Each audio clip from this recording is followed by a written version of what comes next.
Hello, and welcome to your weekly Koi2 Producer review episode. And we are reviewing episode 8 because we're one behind God of High School. Not going to forget, guys. I'm not making that mistake again. What an interesting episode. I've got some really good things to say and some really bad things to say.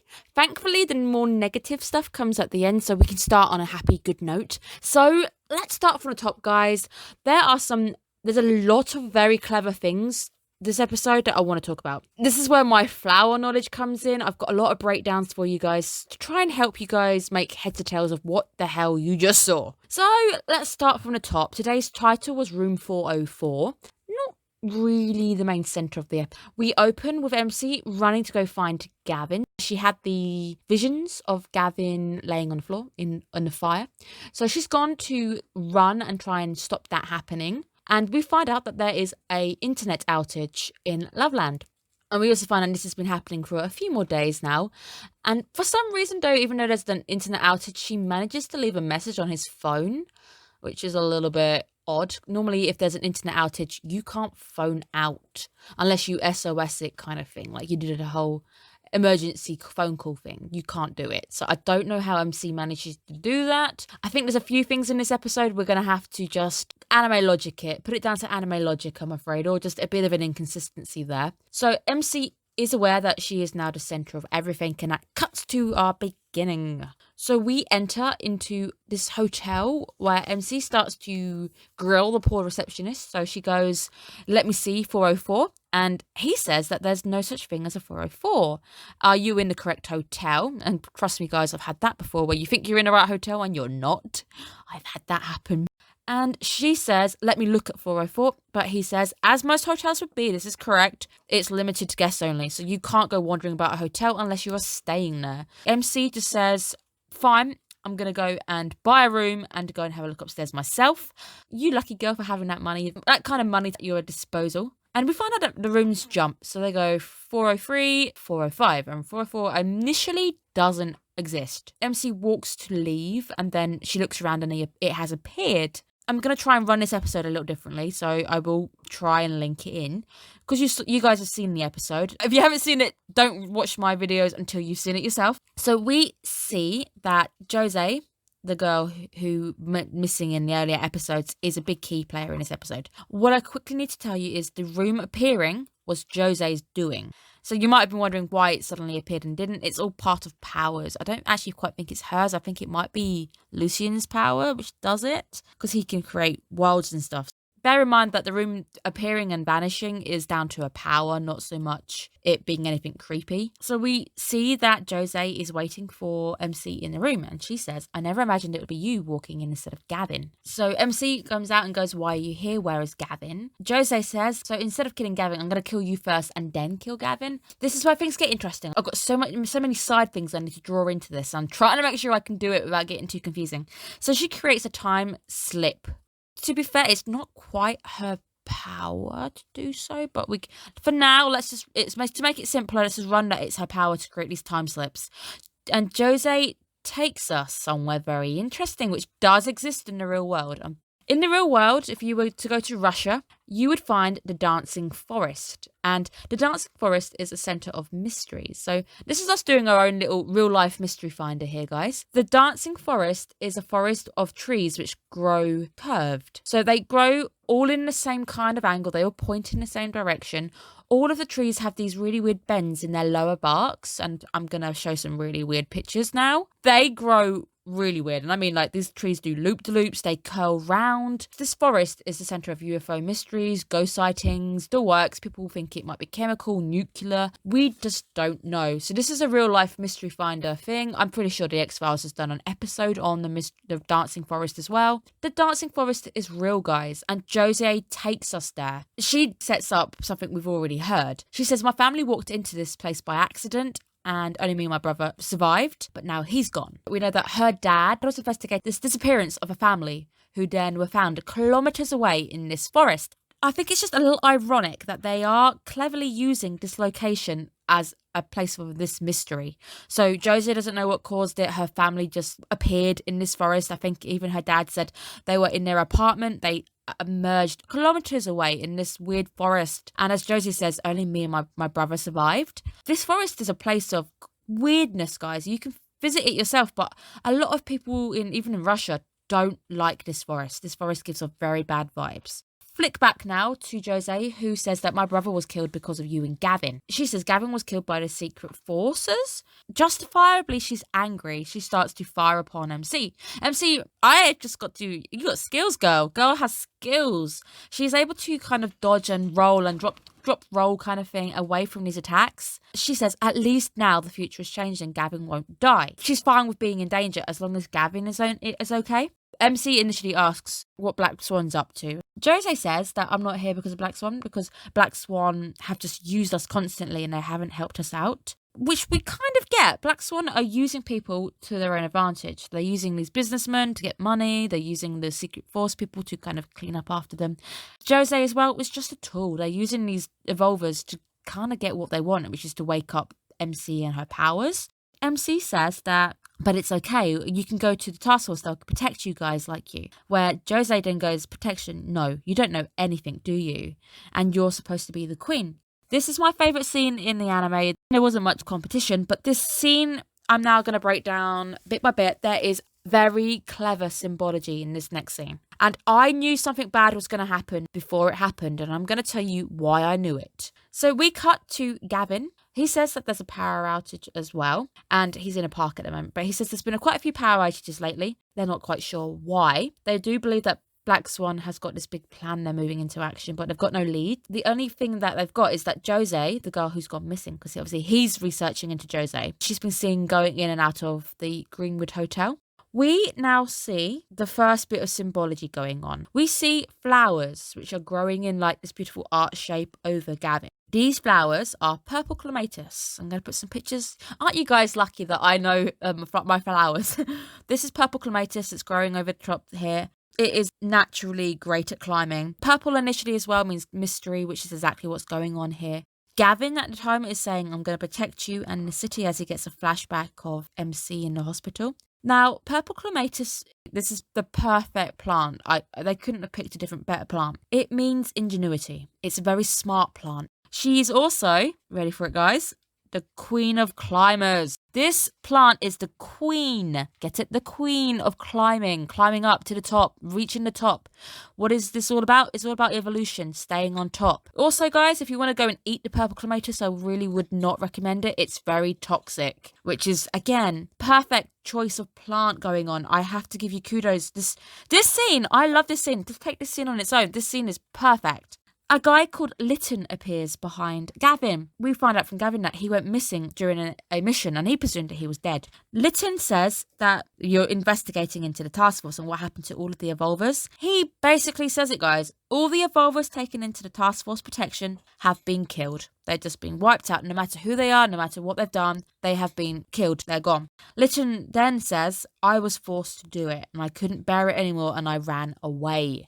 They are just executioners. All those evolvers who have been taken into custody by the police and have been promised this protection, every single one of them has been murdered. We get a visual, and this is the visual which told me it was all going to go down. I knew bad stuff was about to happen because of this visual. We get an above view of Lytton and Gavin having a conversation, surrounded by all this clematis. What does the top look like? It looks like a cage, guys. It's a cage. And what is a cage? It's a trap. This is a trap. Hopefully you guys also picked up on it, and kudos to you if you managed to see this. This is literally telling us what's about to happen. This symbology in this scene is just perfect. Gavin asks why. Why are they doing this? And Lytton says, I don't know. According to Commander Leto, it's all down to his judgment and you need to be careful because this guy is vigilant and meticulous. Lytton is then shot dead in front of Gavin. And we see that he's been surrounded by the police force. Leto says, so Leto is the guy who is in charge of these guys. Things aren't quite going to the plot. The plot is very different from the game here. And so I'm going to try and stick with it, try and bear it and try and help you guys out. And try and help myself out as well. Leto says that it is our job to defend the world through whatever means necessary. Whatever means necessary. Gavin uses his powers to try kind of creating a force field as he tries to get to Litton's side. Litton sadly is there trying to splutter out a few words about Black Swan and the task force. Black Swan and task force are pretty much working with one another. Gavin manages to escape, and this now then cuts back to the hotel, where this time we see Gavin asking about room 404 and Jose. He says that he's concerned that Jose's anger about the death of Jay might lead her to do something more extreme. Then he finally receives the voicemail, so I don't know if he's managed to get some signal. It's the warning from MC about room 404. You know, don't go there, it's dangerous, stay awake. And Gavin asks, is there a room 404? And again, the receptionist, poor guy having a very bad day, it says, we don't have a room 404. You've already had a guest ask this. And Gavin says, I'm investigating this girl's disappearance and places that are connected to her. Can I go and have a look? Unlike MC, who is just a member of public, Gavin, being a policeman or using a bit of his advantage here, is able to go upstairs. Gavin upstairs sees that there's no room 404, but he turns away and 404 appears. As he enters, we see that room 404 is on fire, which triggers Gavin's trauma of flashback. He sees his mum in a fire and we see that she dies. He's unable to save her. And then we also get a flashback of his dad appearing, saying that if you were competent, you would have been able to save your mum. His dad blames Gavin for the death of his mum. He says, you're the reason why she died. You killed her. You should never have been born. We would know that Gavin's dad is abusive. We had that hint, I think, episode 2 it happened. Things are moving really quickly. The pacing in this anime is like breakneck. We go back to MC. Does everything that we're probably all thinking right now, is able to get a few questions finally answered that if you guys weren't aware, here are your answers. MC asks Jose, so what do you hope to achieve by doing the same thing again and again? Again, I've made a note to the trees. You can see the forest in the background. This is the forest in Russia. This is dancing forest, guys. Also, I'm gonna say right now, we saw Gavin break down, sure, but MC right now, we have to commend her. She is staying pretty calm. She's doing really well. She even says in her head, I need to stay calm, so I'm gonna try and investigate. So she stays calm and she just starts to fire up questions at Jose. At the same time, she can use this to her advantage to investigate it. Jose then gives us the Red Queen hypothesis, which we see every episode before the credits roll. It takes all the running you can do to keep in the same place. Now, let's get a actual breakdown. What is the Red Queen hypothesis? Jose thankfully answers this question as well. When a species gives up on progressing forward towards the future, it goes extinct. This is natural selection. What Jose has just told us is the idea of natural selection. I feel like you guys are smart. Charles Darwin, he wrote a book called On the Origin of Species. I'm an idiot. I read this book when I was like 12. And this book is not easy. This book is heavy. I went to Charles Darwin's house, which was quite cool, and I picked up the book.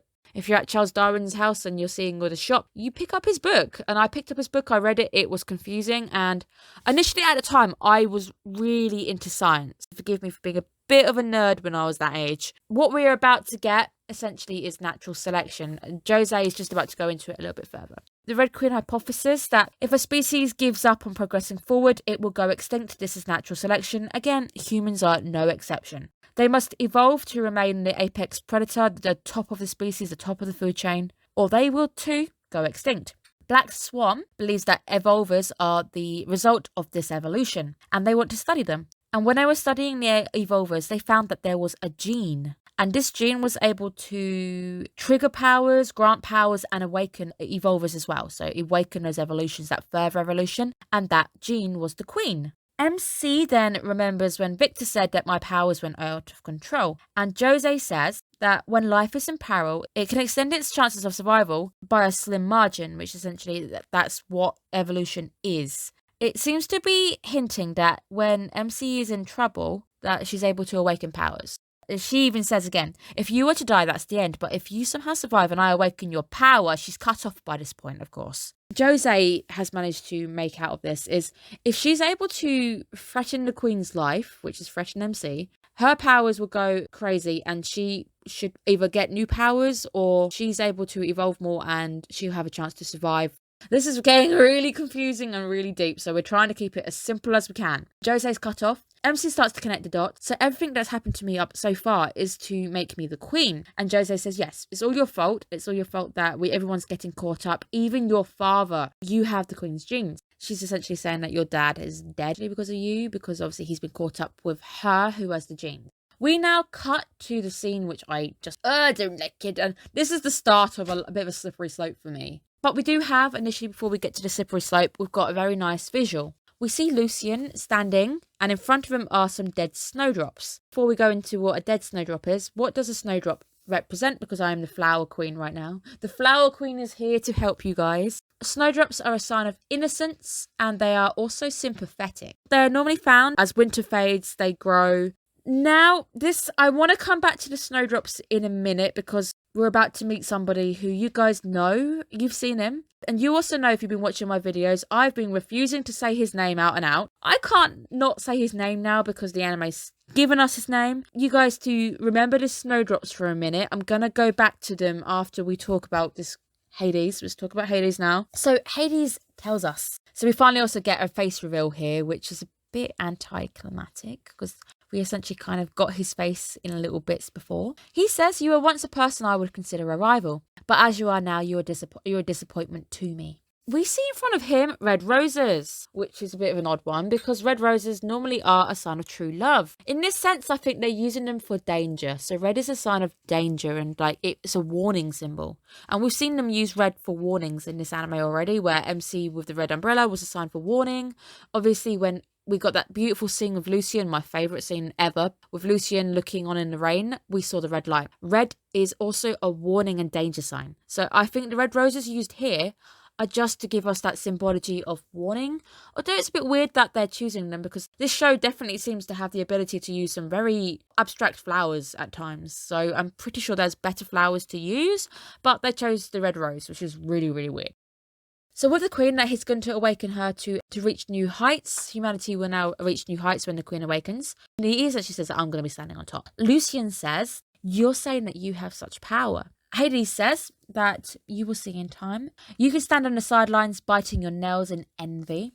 Elle says that, sadly, my preference is to obliterate thieves. I'm just now reminded that's how I am. Lucien's codename for this is Ares. What I will do eventually is go into the name meanings. I don't want to do it just yet. There's too much going on in this episode as it is. At some point, so bookmark it, I promise to you guys I will go into the meanings behind Hades and Ares and all the gods and stuff later.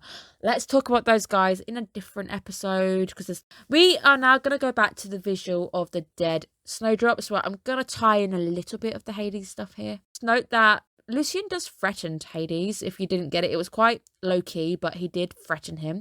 He considers him a thief. They're competing to try awakening the Queen's powers. And Lucien considers Hades a threat. He's trying to steal MC from him. The anime goes back to the visual of the dead snowdrops. And they are literally full screen for a good few minutes when nothing happens and we just see dead snowdrops. Snowdrops appear at the end of winter. They normally symbolize the coming of spring. Now, think about it, who Hades is. Hades is the god of the underworld. If you know the story, I think you might be playing like Law of Olympus or something. Hades steals Persephone. We'll go into those details a bit more. We're just going to take it simplified. Hades has Persephone in his grasp, and the deal is that she stays there over winter. So you see, no flowers grow during winter. Persephone is spring. When he releases Persephone, which is the beginning of spring, when spring comes back, the first flower that grows is a snowdrop. This is very clever stuff.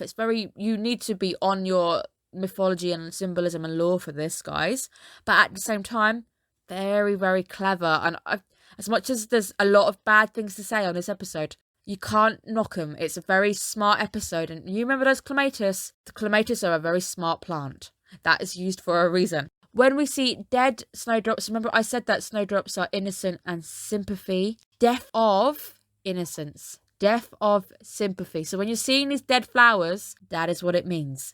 We are having a death of our innocence and we're having the death of our sympathy. Obviously, Hades has no sympathy for what's going on. Lucien appearing right now, unsympathetic. Whose innocence is now dying? MC. MC is unable, especially after this episode, to stay innocent and pure, to stay out of this. She can no longer stay out of it. Things are changing. This episode is changing. Continuing on, let's go back to Gavin. He's in the fire, oddly not getting burnt, but I think this fire is more of a mental fire. Before we say fire not setting off smoke alarms, I think the fire we're seeing, because he's in this created room, the fire we're seeing is a visual fire. It's a metaphor. So Gavin at the moment going through trauma, seeing his mum in pain. This fire is a metaphor. He visualizes MC on the piano and he says to himself, I'm not like what I was back then. He gets this determination. We see the fire kind of get dulled down and we see the void appear. It's interesting to say that his resolution breaks this visual metaphor for the fire, the despair. Back in the time slip world, we've got MC again versus Jose.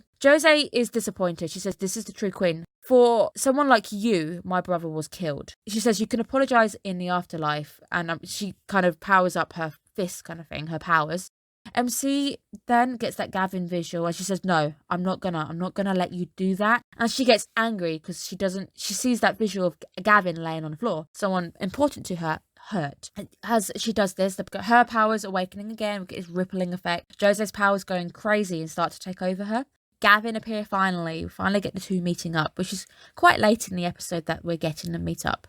Gavin manages to grab Jose's wrist as she goes in for a punch and says that your rage is justified. Everything up to now was a lie. There are things that I need to protect and I won't let them be taken from me. So just go. And Jose finally takes a cue to leave. What I need to say quickly as a game player, this isn't how it happens in the game. If you're picking up the game because of the anime, just be warned, you're getting a lot of spoilers, but you're also getting this jumbled heap. This doesn't happen like this in the anime. We're pushing the plot forward dramatically, but we're also following a really weird path. I half know what's going to happen, I half don't, because it's getting very weird. And I've been saying it for a few episodes now. Things are happening in a weird order. So MC now suddenly remembers what I told you initially. That story of the family 4 going missing. She suddenly remembers that. She says, follow the sound of the waterfall. We can get our way back from there, because obviously she's researched the area. She knows that the waterfall leads back to the town. We now get a nice little visual of the waterfall and we're finally out of the forest, of the dancing Russian forest. MC says, this was the truth behind the incident that my father was researching all those years ago. She asks Gavin about the anti-crime task force and Jay, and Gavin says it's true. And we see that Gavin's hand has been burnt, so I don't know if he's been hurt by the fight with Jose, because I think he did grab Jose's. He wasn't hurt by the initial metaphor we saw with the burning building. He was actually hurt because he grabs Jose's wrist and he gets that fire. Her power burns him.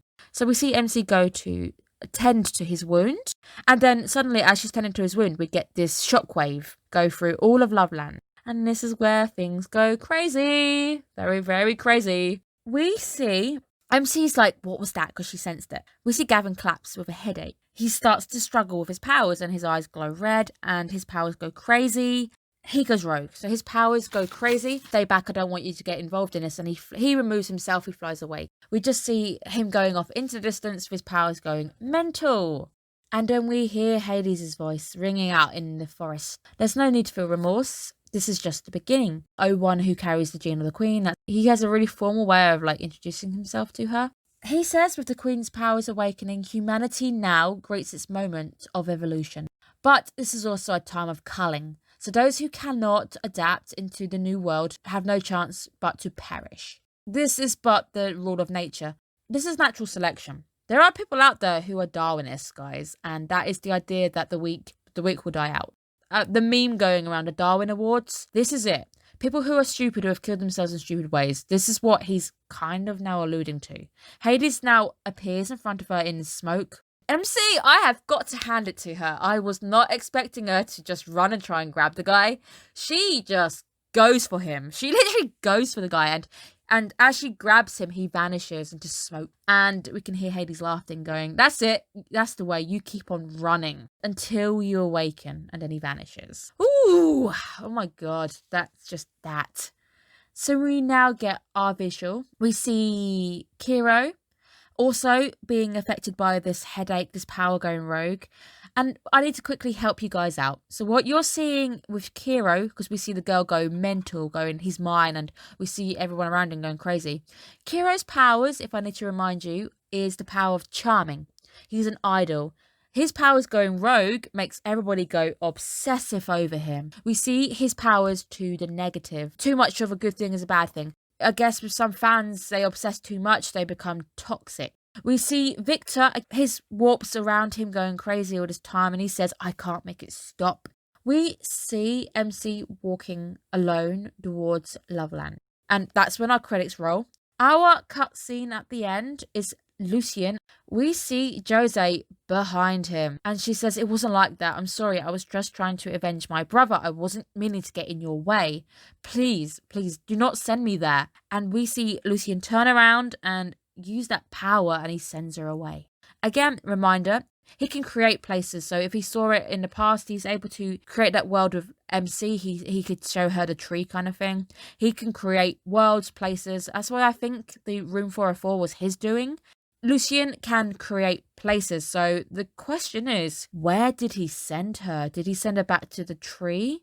I almost want to say that he sent her back to that forest, because I think that forest was part of Lucien's powers. And he says, as she vanishes, quite offensive to the ears. We know that the next episode is going to be a Lucien episode. The next episode is also called Monochrome. Lucien, I think I cut this out because I didn't want to upset too many Lucien players. I can't forgive Lucien. I'm sorry, I really can't. I can imagine now that the anime, thanks to the anime, a lot of anime onlys as well are going to be angry at Lucien. I know I keep telling you guys, just keep him in the grey for now. I just really hope the anime can help redeem him at some point, just for now. Our last cutscene is quite nice. We get a picture of Gavin, and it's a really nice, it's a cute cutscene of him just laying on the floor with like the planetarium. That was the episode. It was a bit of a headache. There were some really good moments and some not so good moments. What the anime is doing right now, the anime is doing symbolism amazingly. It is doing it fantastic. The symbolism of Gavin in a trap in the cage, fantastic. It alerted me, because I was looking for it, something bad's about to happen. There's some fantastic symbology here. Another thing the anime is doing right. Remember her show is Miracle Finder. It's all about miracles and the unknown. Making me even have to research, because I already knew the forest existed. I couldn't remember its name. Making me research an actual mystery in the real world. Fantastic job. That's what this anime should be doing. It should be making us go, ooh, this is interesting. This is the real world. There's actually places like that exist. Also, something I remember about this place, if you take a compass into the dancing forest, it won't work. It can't find north. It goes crazy. It goes haywire. Any compass taken into this place just can't focus. It will spin round and round and round. You can research it. I hope you guys go and look at the YouTube videos on this place. This place is really fascinating. If you remember as well, if I told you guys, my channel used to be a travel show. Back before I started doing the anime, because anime is my true love. Initially, though, I wanted to do travelling. Travelling was also my other true love, which I can't do right now because of the state of the world.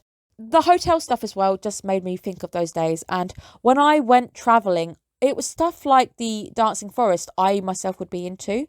I was supposed to be going to Chernobyl this year. I haven't because of what's happened. And so what is the anime doing wrong right now? The anime is getting too much too soon. It's jumping ahead too much. It's getting confusing. It's making its plot bogged down too much. I can imagine you poor anime onlys right now are confused to high hell. I'm sorry. If you play the game, I promise you it's explained at a nice pace. If anything, the game itself drags out. Hopefully, I'm helping you guys make sense of these things, pointing out the symbolism you're missing, pointing out the mysteries that you might not have kind of figured out. I really do hope my videos are helping in that sense. Please, again, keep liking and subscribing. I'm going to continue, even though initially in my head was, do I want to continue? I'm going to continue because there seems to be an audience at the moment for this anime. I will continue it into next season. Thursday will constantly be your Koi to Producer Day, so that won't change. Every Thursday, this channel will be releasing a Koi to Producer episode. I do at some point want to do some put-asides, so I will break down like the names Hades and Ares and go into them. Not going to do them just yet, but I need to know that you guys are interested in that before I release it. It does take me quite a while to edit these videos together. I literally come home from work at 8:30 at night, and I want the episode up for you guys to see, Thursday morning. I work through the night on these ones. If you guys want more of these breakdowns, these little tiny mini ones anyway, so if you want me to break down Hades, who he is, if you want me to break down Ares as well, do a bit of lore going on and into these like creepy places, keep on liking and subscribing just so I can see it, just so I know that there is a call for it to happen. I'm in two minds right now. I'm very happy and also very annoyed. I didn't want to be talking about Hades this early on into the anime. I purposefully didn't mention his name very early on. He appeared episode 4-5, I think. I refused to name him at that point. I even said not naming him, not spoiling. It's been mentioned in the anime, I can mention it. This is a retelling of what I know and love. So again, it's the same with books. Obviously, if you read Game of Thrones, the books, the live release, very, very different from the books. I'm just going to keep that in mind as we continue this journey into Evolver's evolution. Hopefully, my breakdown of natural selection has helped you guys get a grasp on what you're seeing. Hopefully as well, me reminding you about Lucian's powers helped you guys understand room 404. 404 did not really exist. There's quite a few hotels which refuse to have a room 66 kind of thing, or floor 6, room 6. They refuse to have it because it's bad luck. Some hotels refuse to even have a floor 13. Hotels are very superstitious, so it's very realistic that the hotel wouldn't have a 404. 404 error message, or you get it on your computer a lot. Error 404, room not found, page not found. Very clever storytelling on the nose. The anime is doing good at storytelling. So that's all for this episode. I'm not going to drag on too much more. I hope you guys are enjoying yourselves, having a good day. I will see you guys Monday for God of High School. I will see you guys next Thursday for Koi to Producer. Make sure you like, subscribed. I will be releasing in the next few weeks a episode kind of guide to what's going on next season. What am I watching? What am I going to be reviewing in YouTube form? Have a good day, guys, and I'll see you soon. Bye-bye.